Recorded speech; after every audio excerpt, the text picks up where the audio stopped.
So the number one question that whale watchers ask us at Planet Whale is it possible to get close to whales and dolphins, have an amazing encounter with them, but without disturbing them? And that's obviously very, very important, that we don't disturb these wild animals. And the answer is, of course, yes it is.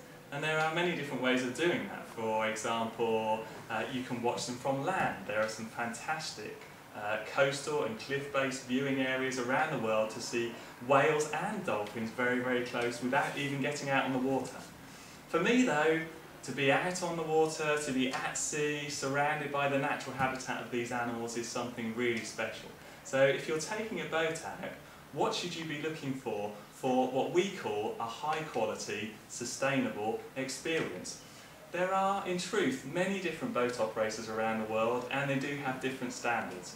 And soon, on Planet Whale, we are going to start using the public to rate different operators based on their ethical and sustainable standards. And that's coming soon, and we really want you, the public, to get involved in that. Your voice is very important to us. But before that, there are some top tips that we can give you so that you choose the best operator, because if you have the best experience, then hopefully you'll come whale watching or dolphin watching again. And the most important is that the operator adheres to what we call a code of conduct. That means that they manoeuvre the vessel in the appropriate manner, which means slowing the vessel down as they approach a whale or dolphin, usually approaching it from behind or to the side of the animal, and definitely not cutting across in front of the animals and causing them to change direction and basically disturbing their daily routine. That's really important. But it's difficult for you to know necessarily whether a boat operator has a code of conduct, so it's worth asking that.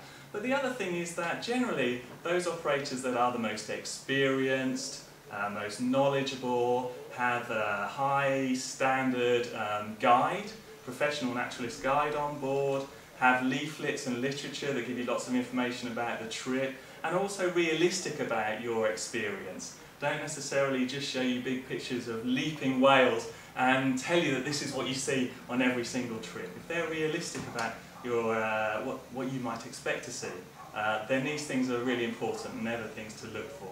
So go out with a high quality, sustainable operator. You can find them on Planet Whale. We have all of the details, all of the information. You can search via code of conduct as well as the country or month or place that you want to actually see these animals. So you can check all these things out on Planet Whale, and when you arrive at the place you can also ask the operator those testing questions so that you get the best possible experience.